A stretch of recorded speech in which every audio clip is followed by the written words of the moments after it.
create Strong Witness because I realize the power that people have in sharing their stories. The vision that we have and the lines that we have, if we share our stories, we'll come together closer. Prison was such a part of our lives. We had accepted the fact that prison was our reality. Oh, you can imagine the shock that I had when at the age of 14, I found out I was pregnant. I was living out my passion and my dreams by working with young people to help turn their life around.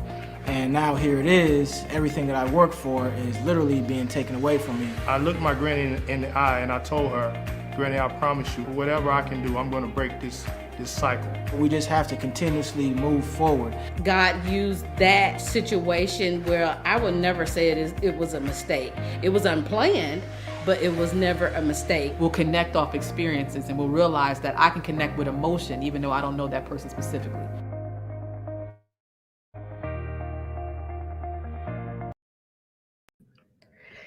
Hey everybody, welcome back to Strong Witness. You know, we do this every Tuesday at 6 p.m. And so I'm excited for a few reasons. One of them is that I'm finally able to play that video. I've been trying to play it. I've been learning as I go for the past months. But I finally learned was able to play it. I think it was my computer in the storage. But anyway, today's topic that we're talking about, or better yet, today's story session is called aha moments. And if you don't know what an aha moment is, I'm going to explain it to you right now. So we've all had them in life, right? Aha moments are those times where a light bulb goes off in our life. We get this clarity, we get understanding, things become so much more clear. It's kind of like saying, aha, like you finally got it. And so I reached out to two people today, and I wanted them to share their stories. Now, if you got an aha moment and you're like, listen, this one has been burning, I got to share my aha moment, make sure that you reach out to me because we'll pull you up here too.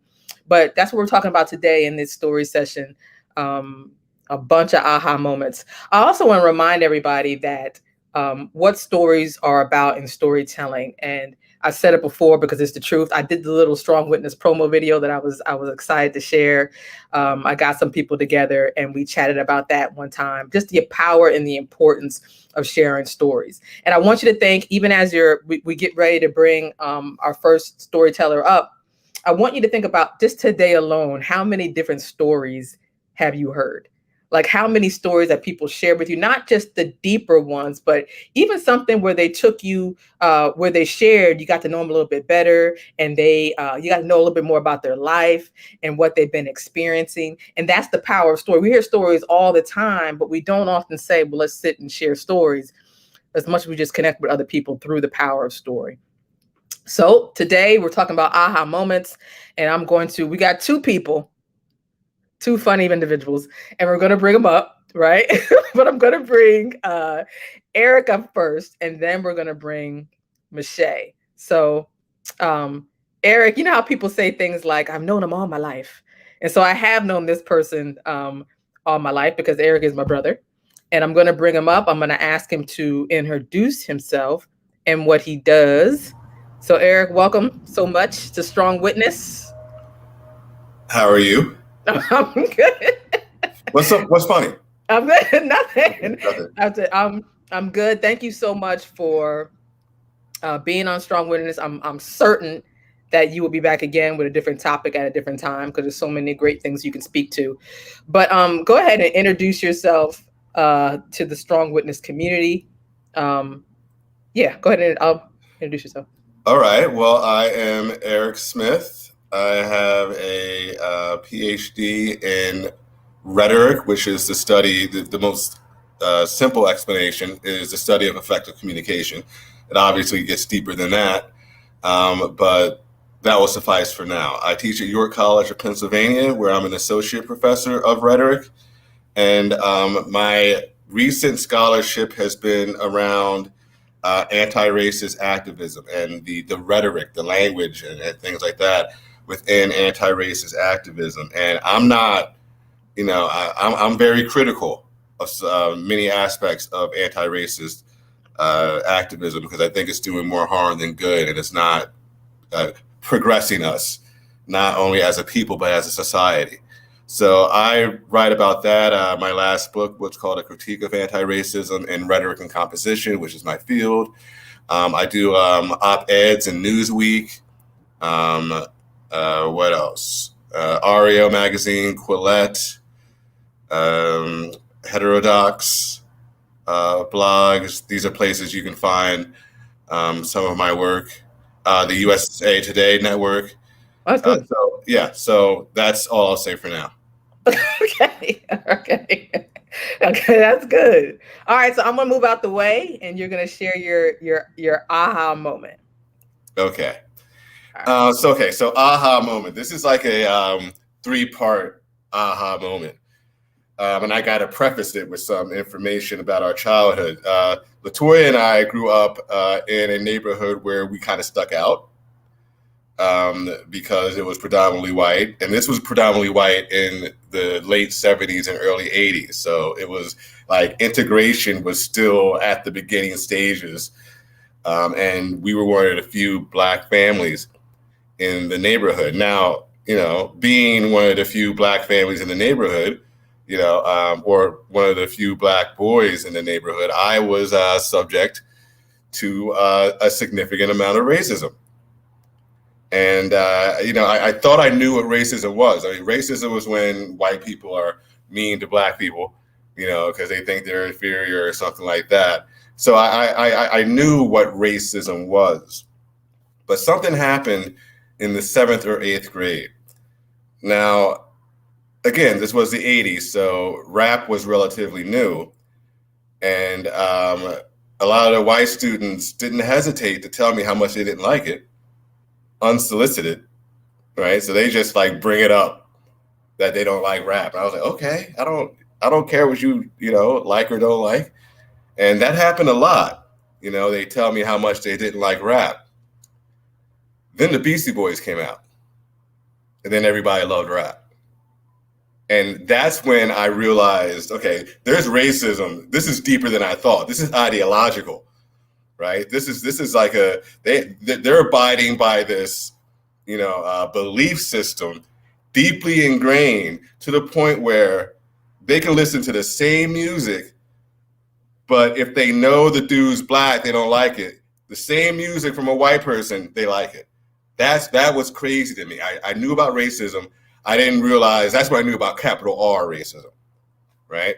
And how deeply ingrained it was. But it was okay.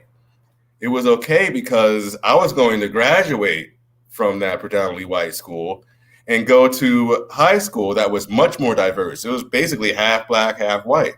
So finally, I was going to get away from them and kick it with, my own people, where I didn't have to deal with that stuff, that racism, that unsolicited information about how they hate aspects of Black culture or something like that. So I finally get to high school. I finally find, the other Black students, playing basketball with them and things like that.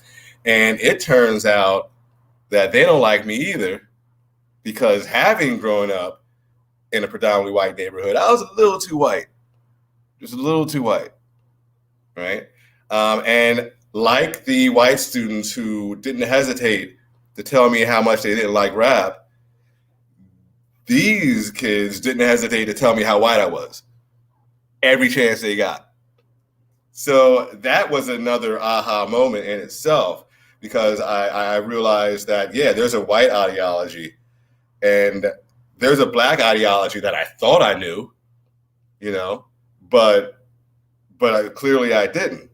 Like growing up where I grew up, I thought I was Malcolm X. I just compared to everything else going on. Then I show up at high school and I'm Brian Gumble or somebody.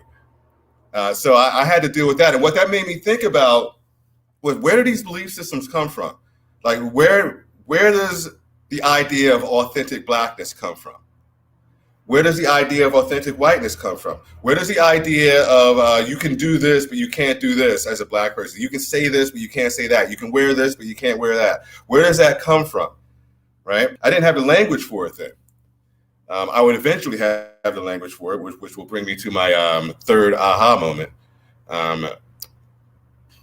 I decided when I graduated college to go to graduate school. I wanted to be a professor, but I wanted to do American literature, which includes obviously African American literature, and I wanted to focus on that. So I got my master's degree. I was in a master's program in American literature, and I came across this field called rhetoric.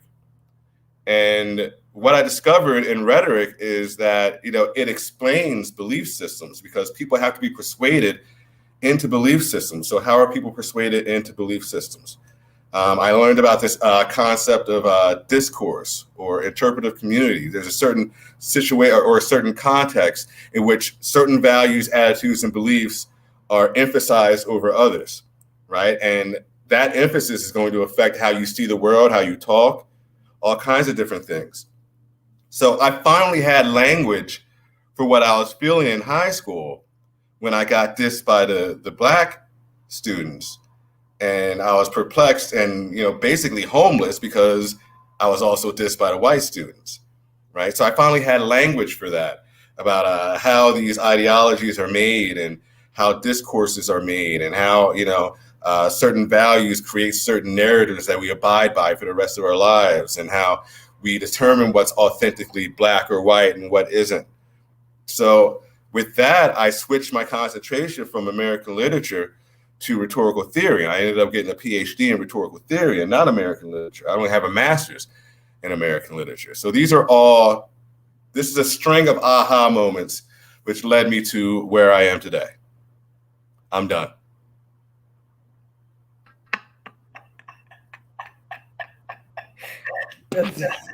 That's good. That's a good story. Is it? Listen. Yeah. You had somebody say, Mother Atkins say she can relate. And I'm thinking, as you telling my story, obviously I grew up in the same neighborhood and I got exactly what you're saying. I'm like, listen, that's my story. That's my story too. Like, I get it. I get what you said about, well, I would be the female versions of, over here, you're Malcolm X. No, over here, when you got to high school, you were Brian Gumble. Yeah. Like, depending on how the lens that people saw you through. Right. Right. Exactly. And so you're saying in elementary school, it's not fully okay. Well, I'm kind of getting a glimpse of what racism is, but not knowing what to call it. And then in high school, like, wait a minute. Sometimes it can come across like you're homeless. But the biggest aha moment was in college, in grad school, when you realize that it almost seemed like you can create your own lane. Kind of, yeah. Yeah. And I'm still creating my own lane, really. Mm-hmm. But what rhetorical studies does is it helps you understand how belief systems arise, mm-hmm. right? And how people are persuaded to embrace those belief systems, or persuaded to, relinquish a belief system. So that was cool to me, how we make meaning. Right. Mm-hmm. That was cool to me. So, that's when I realized, okay, this is a language I'll use to talk about what I went through. Mm-hmm. No, it's good. So thank you, sir, for sharing your aha moment. I'm sure you have many more, but that's the one that you wanted to share with us. So yeah. I appreciate it. Yeah. What about, wait, before you get off now, for those that joined in a little bit late, Eric is an English professor in Pennsylvania, right?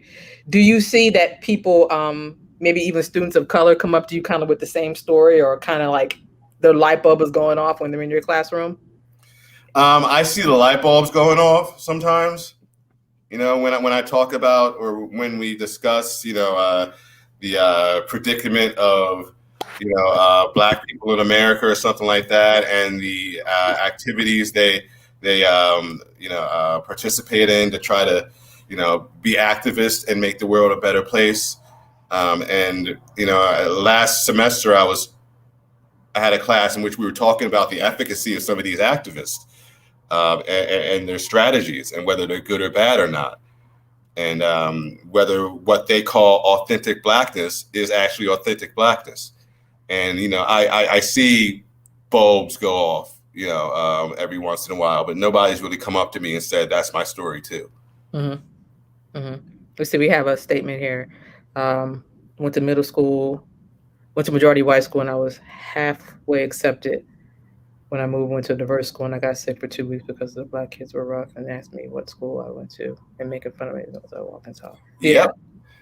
Yep. That sounds familiar. yeah.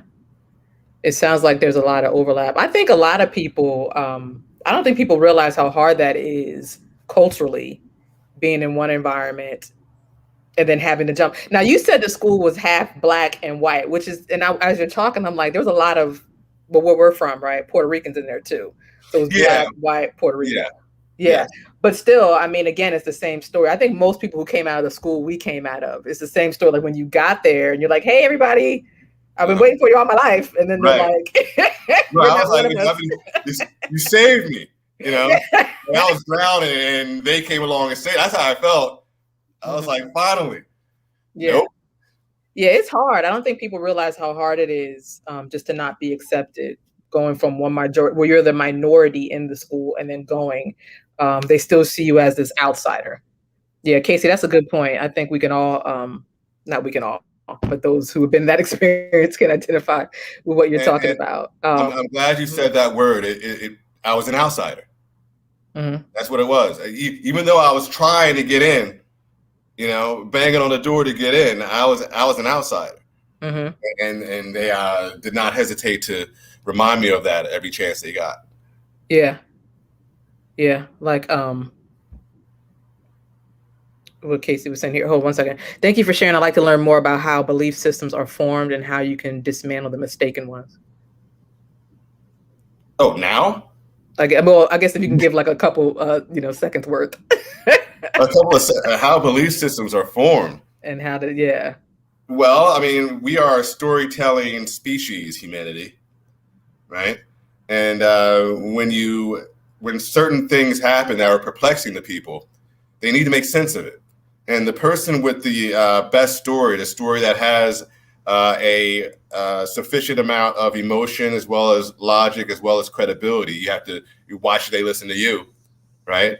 If you got a good combination of that and an explanatory story, then people tend to embrace that. Now, that explanatory story isn't always good, right? Sometimes it can, turn into a victim narrative. But that victim narrative is what you know. It makes sense to you, so you embrace it, not realizing that there may be some other narratives out there that can explain the situation in more productive ways. So I'll just stop there with that. I mean, that's, belief systems. That's 2 semesters. That's good. Maybe she wants to take your course in a couple minutes. That's good though. That's a good question. Yeah. I'd like to learn more about belief systems and form and how you can dismantle one. That's good. Thank you, Juanita, for asking that one. Let me see. Casey has another one. There was also a recent incident where I took my kids swimming in the hood and the kids started picking on them. And after talking with the kids, I realized they were picking on everybody because they felt they needed to protect their territory. Okay. Yeah, that's deep. Yeah. That's deep. I guess that kind of goes back to, well, no, like in school too, like going to high school, being diverse and then going to one, kids kind of do what they know, right? At that time, we were foreign to them. Yeah. And it's kind of looked like, well, you're the odd one out and you're foreign. So, it was easy. We were easier target, so to speak. Yes. Yeah. Target. But now that we're grown, but now that we're grown and looking back, it almost seems like everybody really wanted the same thing. But in our teenage minds. Okay, so what was that same thing? Well, I don't want to be too specific and start naming names of people. But I think that there's some people that wanted, whether it be certain relationships or maybe even now I'm looking at some people like we kind of think the same as adults. So maybe it's the same thought process or friendships are probably like the same things. But it was just that we came in like we were foreigners and it was easy to pick on us as opposed to deal with their own stuff. Well, yeah. In their own space. And what I'm writing about now is that, the dignity is a very important thing to people, regardless of age. And when you're trying to solidify dignity as a certain kind of person, a person of color and things like that, be in a certain way, this other person of color comes in totally different, with a more hopeful mindset, who cares about, academics and things like that. That's kind of a threat to what you've been trying to solidify that whole time. So I mean, that's part of it as well. Yeah. Okay, that's good. Anybody else have any thoughts, questions? Eric, you got any thoughts before you go backstage? I was just thinking about Yo MTV Raps today, out of nowhere, and I'm thinking, you know what, this fits the conversation. If you don't know what Yo MTV Raps is, then I just definitely dated myself. Yes, you do, Michelle. I was thinking about it last week for some reason. Yo MTV Rap pops but when you didn't come from a diverse, when you came from a majority white school, that Yo MTV Rap, that was like, you're learning stuff. We needed that. I needed that in my life. My VHS tapes, and I tape all the new videos coming out. All right. Well, thank you, Eric. Are you going to stay? Yeah, I'm going to stay for a few minutes, but then I have to hop off. Okay, stay back there the whole time. It's going to be great. All right. We'll see. We'll see in a moment. All right. So remember, we're talking about aha moments, those times in life where things start to make sense. The light bulb absolutely goes off.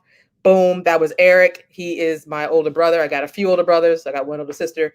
But his aha moment was in school he talked about elementary school. Like, wait a minute, is this what racism is? And then thinking, okay, I'm going to go to high school. It's going to be more Black kids and they're going to love me. And then getting there and then realizing you're an outsider. He's when you get to high school, but then him just basically saying, it took me getting to college to chart my own course and realizing this is what I want to study. This is exactly what I want to talk about, and basically making his own lane. And now he's continuing to do so. So I'm very proud of him. Again, I'm biased because he's my brother. So, so next person up is Miss Mache. I have not known her all my life. I've met her a couple years ago, but officially she's come on board here as one of the therapists at LCS Counseling and Consulting Agency. So I'm going to bring Mache up. Mache, how you doing? Can't hear you. You got to. I'm gonna take you off mute. There you go. Wait.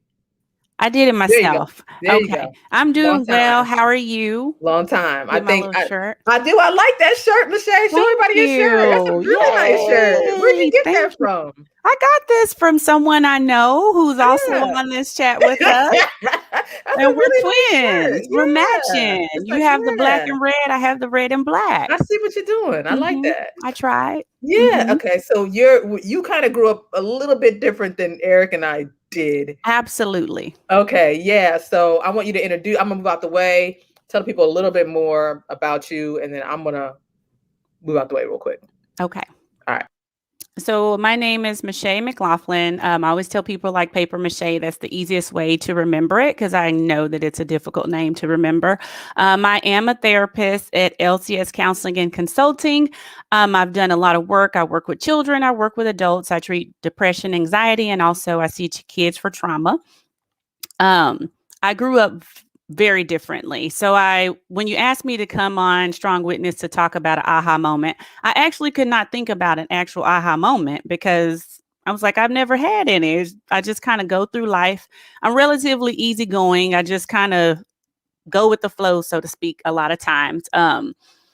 But I was talking to my husband about it. I was like, I don't think I've had any aha moments. And so, of course, he's known me for a long time. And he's like, you have definitely had aha moments. And so we're talking about it. And he kind of helped me come up with a defining aha moment or several defining aha moments that set me on a path to get me to become a therapist and to even be able to practice at LCS Counseling and Consulting and to basically live out my dreams. So I'm extremely grateful that I did kind of have this light bulb moment.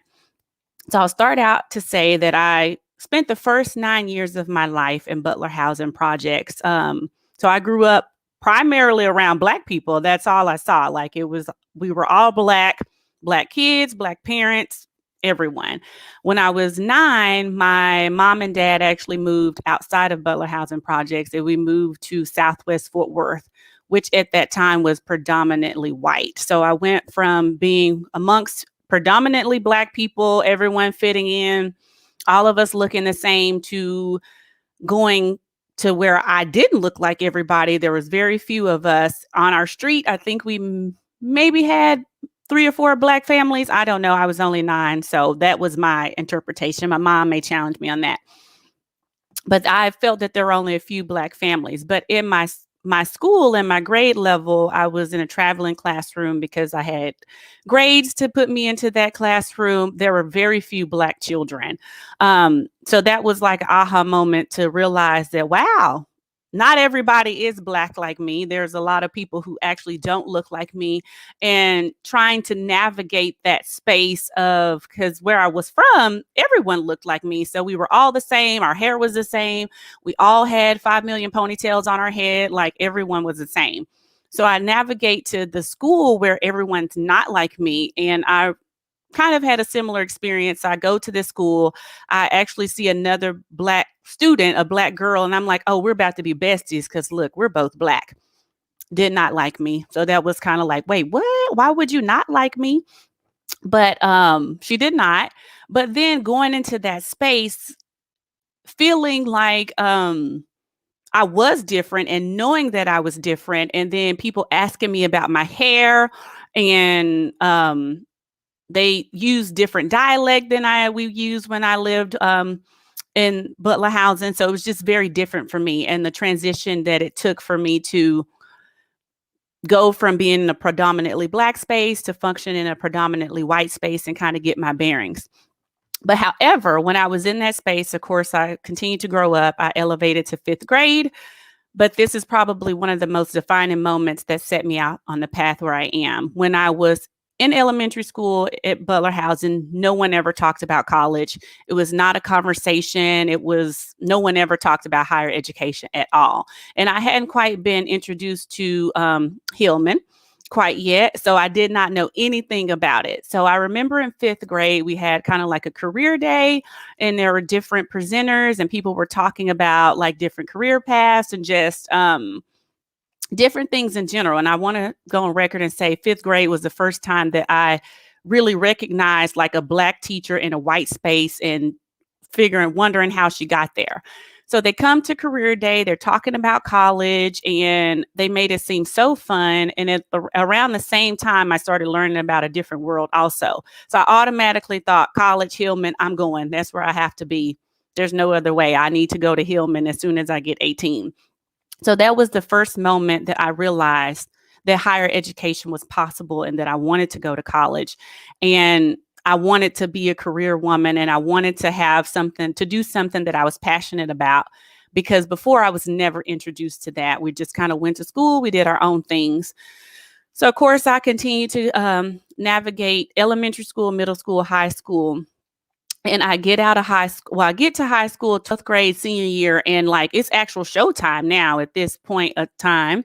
I have to actually start applying for colleges, doing what I said that I was going to do this whole time. Like, not only did I was talking the talk, I actually had to walk the walk at this point in time, which was very intimidating because no one in my family had gone to college. So I'm having to navigate a space primarily by myself because I didn't know where to go to at that point in time. I actually found out how to do it. I talked to the guidance counselors at school. They set me up. I took the SATs, all those types of things. I was set to actually go to college. I was enrolled. I had a roommate, the whole 9. Everything was going to work out just as I had planned. Along the line, I realized Hillman was fictional. I was not going to be able to go. I would not meet Dwayne Wayne. Devastating when I found out, but I was okay. So I'm walking the walk, going to college.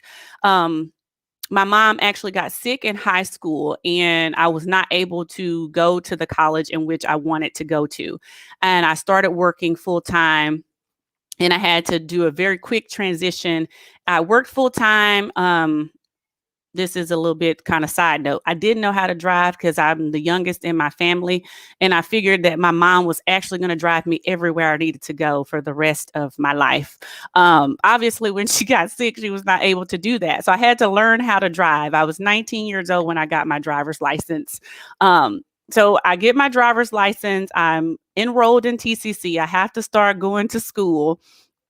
I would not have gotten along with Whitley. I absolutely would not. I see that from Shauna, although I like to think that I would at the time.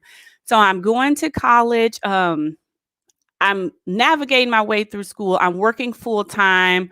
And I was working at a call center at the time, and it was very stressful for me because I'm also going to school full time. And they did not want to work with my schedule, so I needed to find something that would be more in the daytime, and then I can go to school at night because I always knew that I wanted to go to school. So I'm 19 years old. I see a job. I can't even remember what. I may be on Indeed or something. I can't remember where I found it, but I see a job ad. I apply for it. Someone calls me to give me an interview, and she wanted me to come that exact day. And remember, I was 19, so I had on like this really sparkly shirt. I had on, I don't know if anybody remember, but they were like bell bottom jeans, and they had like this little thick stitching in them. And I had on like some little flip flops with a little tiny heel. I was not professional at all. And so she said, well, can you come tonight? And obviously I wanted to get a job. So I was like, sure, yeah, I can come tonight, not even taking into consideration that I really don't know where this woman is calling from. And I have no idea where I'm going. So I called my mom and I'm like, hey, I got a job interview tonight. I'll be home late.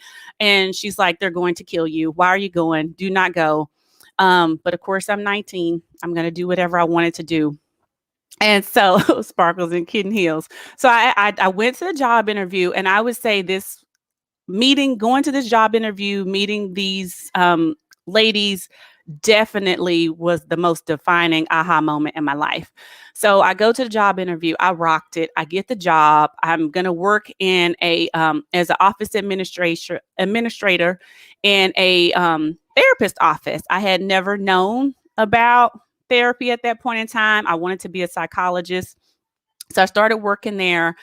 I cannot believe they trusted me to actually run the entire office. Like, I was the office manager. I was in charge of appointments and taking payments and paperwork and all of those things. And I get there. Along this time, I had never thought about not being able to work and go to college, because that was the only thing that I knew how to do. Like, that was it. That was the only option that I had. And so they're asking me about my story. They're kind of getting to know me. And I'm just telling them a little bit about myself, that I'm going to school full time. I'm also going to work full time. And I have to say that these ladies, one of them was named Carolyn, Cheryl, and Judith. I don't know what they saw in me at that point in time, but they definitely saw something. And I always knew I wanted to go to college. I had actually never thought out how I was actually going to graduate college. I just knew I was going to get there, and I didn't know everything that was going to be involved, all the things that I would have to do, the sacrifices, and even the money. I just never thought about that at all. So I start working at this office, and they were very supportive. I just can't even voice enough how supportive they were of me. They definitely saw something in me before I even recognized it in myself. And so they're learning about me. Of course, they're therapists and mental health professionals. So they're kind of like assessing me, and I don't even know it. So they're learning about me, my background, where I came from. And I'm just, I'm honest. I'm talking about myself. If anybody knows me, I'm pretty transparent person. If you ask me a question, I will tell you. And so they are asking me all of these questions, information. And the whole time, like, they are in the corner, kind of like rooting me on, encouraging me. There were times when they actually paid for my college courses. They allowed me to switch my schedule around once I finished at community college and I needed to go to the university, and they didn't always offer evening classes at that time that I needed to take. So they let me work later, and I decreased my hours, but they knew that I needed the money, and they never decreased my pay. So they still paid me for the same amount of hours, even though I was not working that 40-hour work week. Whatever they learned that I wanted to do, they would actually support it in any type of way that they can. And somewhere along the path, from me just walking and doing and saying, this is what I'm going to do, to see how much that they believed in me and they were supporting me and encouraging me, I started to actually believe in myself, to know that, hey, this is something that I can do. just to rewind a little bit, I was a psychology major. Cheryl is a social worker. And so she's the first person who actually introduced me to social work. And she has always been my inspiration to go into social work because she had 1,000 credentials after her name. And I didn't know what they meant, but I knew I wanted some of them. And so she challenged me to go to a social work class. I went, I loved it, and it just changed the whole path. I might have been a psychologist, maybe not, but I definitely knew after taking that social work course, like that is what I wanted to do. Working in that space, I knew I wanted to go into private practice. I knew I wanted to work in a group practice. I knew I wanted to work on a team and really pour back into the community.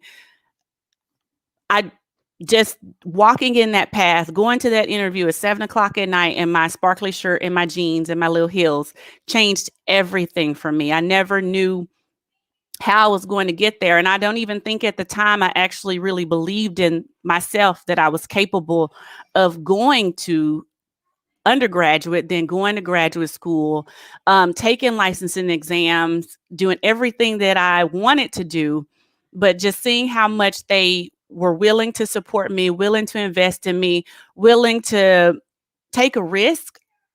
I felt like, oh no, this is something that I absolutely can do, and I have to do it because here are these people besides my family. They of course rooted me on, but these are people outside of my family that do not know me. They aren't obligated to root me on, and they believe in me so much, and they've poured so much into me, and they've been so flexible. I felt like I had to do it. There was no other option for me except to continue to go to undergrad and graduate school. Um, and I believe it was so profound for me because when I first went to TCC, I met a guidance counselor that was kind of helping me work out my classes. And she asked me what I was doing. I said, I work full time.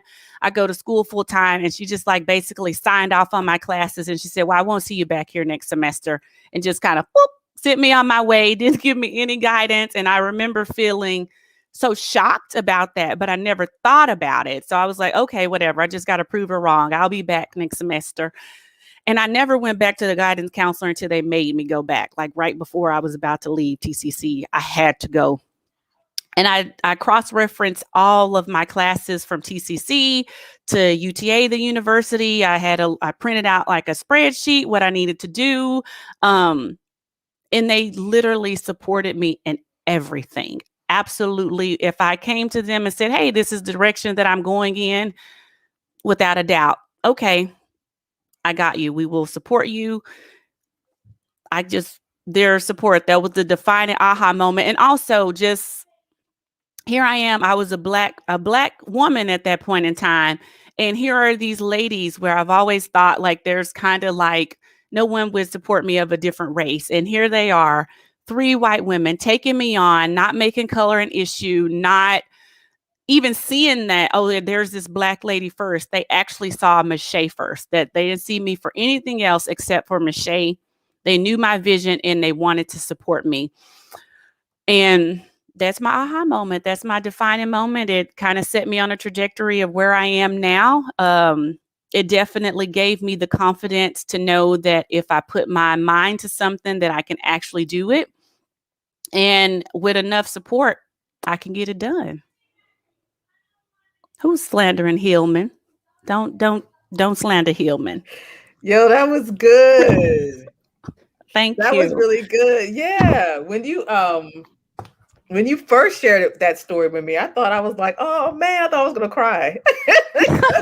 I thought I was gonna cry. Well, you left the heels out. Had you said kitten heels in the story, it would have lightened it up. It would have, okay. Next time I know to throw the heels in there. The heels is it. Mm-hmm. That was yeah. But it's funny because when you started sharing that story, it was really the opposite of what Eric was saying too. Just the starting point of okay, you went from this environment and then they put you in the white school, and then he came from the majority white school and then put it in a diverse place, and it just, but boom, like kind of like this clash. Yeah. Yeah, that's what Stephanie was saying. And shout out to Hillman. I don't know if everybody knows what Hillman is, Hillman College, but I think, yes. and I'm going to ask Eric too. I mean, he's still there. Everybody was wondering where Eric is. He didn't leave yet, but he's still there. And I think I think for the most people growing up in the 80s, right, and seeing Hillman College on TV, that's how you learned about college. Siobhan. That's how you learned about college. And Siobhan's the only person that graduated from Hillman. So we've got to question the validity of everything you have thereafter. Yeah. If you have a BSW from Hillman College. So it took those women, and it's funny, I think Shauna had said it, like God intervened. Yes. And it took, like, and that's how, like, he knows exactly what we'll need. He'll put people in position to help us. Mm-hmm. And that's why a lot of times we'll learn, like, you never know why we're going down a certain road. You never know why we're doing the things that we're doing. And you never know who's assigned to help you at just the right time that you need it. That was kind of an aha moment I had this earlier today when I was getting ready, because I had clients that I knew had to get ready in a certain amount of time, so I wouldn't be looking too ratchet on your strong witness. That God actually placed his hand on me long before I even knew him.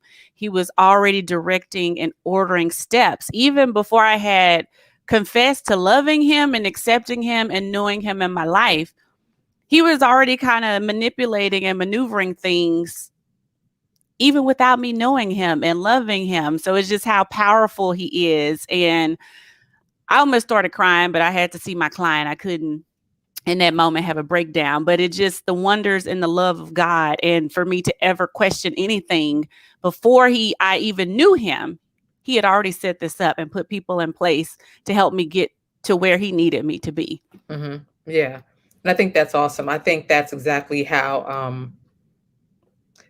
God works and how the pieces come together. Even from what Eric was saying when he got to college, and maybe somebody opened his eyes to studying rhetoric, or what you're saying, how you needed those women. And man, Casey said to herself, I wish I had somebody pay for my college. I wish somebody would have paid for something. They paid for some of my classes. I still had to get those loans. Still, I mean, I had to get them too, but I want somebody. Yeah. Listen, I want somebody to come along right now and pay for some college, because I would go. Well, they did. They paid me and then paid for some college, because I would go. Yeah, these are some really dope aha moments, some shifting points. Shauna wasn't bashing. She was saying Hillman. She was just saying that a Hillman guidance counselor wouldn't speak to you in that type of way. Absolutely Hillman guidance not. counselor would have boosted you and helped you to make it. So shout out to Hillman. We all needed a Hillman in our lives to show us that there's hope and that we can make it out of any situation, because we didn't see those things until Hillman came along. Sure. So that's a good thing. Any other thoughts that you two have? Eric, do you have any other thoughts that you want to share about aha moments? Amen. That's good, Stephanie. Not only does he show us his love, but we also gotta be willing to answer and follow. That's it right there, right? Because regardless of how Michelle, you didn't know any better, you couldn't go to an interview. Well, you're not supposed to show up to an interview with glitter, some bell bottoms, and some kitten heels, some open toe kitten heels, right? You didn't know that, but you went, right? And sometimes, well, I don't want to get too deep, but anyway, but you went, and those women were assigned to help you, right? But you also had to go forth and follow, even when they paid for it. Pride didn't get away, none of that stuff. That's what's so dope about it. Yeah. All right. Well, this is awesome. Thank you so much. Anybody else have any thought? Anybody else have an aha moment? If you got an aha moment and you want to come up here and share it, and it's a really aha moment for real, and you're not going to be talking, I will bring you up. Stephanie, I feel like you got an aha moment that's in you that you want to share. I feel like it. Or Shauna has an aha moment that's in you that you want to share. If you got one, say something right now while Michelle's still on here with a strong witness shirt. And for those that say you want a strong witness shirt, I'll get you one. Shout out to people I gave it to that don't wear theirs, that are on here too. But neither here nor there. But all right, you don't have one. Okay, I know you do. I know you got some. But okay, so that's it. That's our aha moment for today. I thank everybody that came up here. Siobhan, if you got one, you're more than welcome. Anybody on here, if you got an aha moment, come and share. And this is what we talk about when we say these story sessions. So in other words, you can always jump in the mix and you can share a story. All right. So sometimes it doesn't have to be that formal, because that's what storytelling is about. That's that community and that connection and that sharing piece. If you guys want Michelle as your therapist, make sure you call LCS Counseling. Wait. And you request Michelle today. I feel like And I've she can been be your therapist, bamboozled. and she can be your therapist tomorrow. So it's not a problem at all. But all right, but thank you so much. Next week, we do have somebody coming, and they're going to be sharing again another story, very humble beginnings and hard times, but she has definitely turned it around because she's a powerful businesswoman. So she's just going to be sharing her journey. Sure we do, Siobhan. You want to share your aha moment? Because if you want, I'll send you the link, and you're going to come right up here. You ready? Other than your BSW from Hillman, which everything thereafter is quite questionable. If you for real, then I'll bring you up. But if you just playing with it. So, all right. One of you guys want to share, Siobhan and Stephanie, and then we good. You're in Aldi's. Okay, I got you. All right. Don't share your story from Aldi's. So, but there's great stories coming out of Aldi's. All right. So next week we have a woman, again, humble beginnings, very difficult times. I think another story of dealing with teenage pregnancy, but this woman's a very powerful businesswoman, but she's going to talk about her journey, maybe not necessarily her business, but her journey to of hope. And remember, as we're sharing stories now, I want Michelle, I'm just leaving you up here as I'm talking. Hope you don't mind. But I want everybody to know that when you share your story, not only are you talking about the low points and the hard points, but you're also talking about how you overcame, okay? How God brought you out, what you learned, the aha moment, the transition, and where you're at. So all that, all that goes into it. So I appreciate you all joining us, share these stories. Thank you so much to Eric. Thank you so much, Michelle. And I appreciate it. And we'll see you next week. All right. Michelle, stay on here for 1 second. Okay. And you all have a blessed night.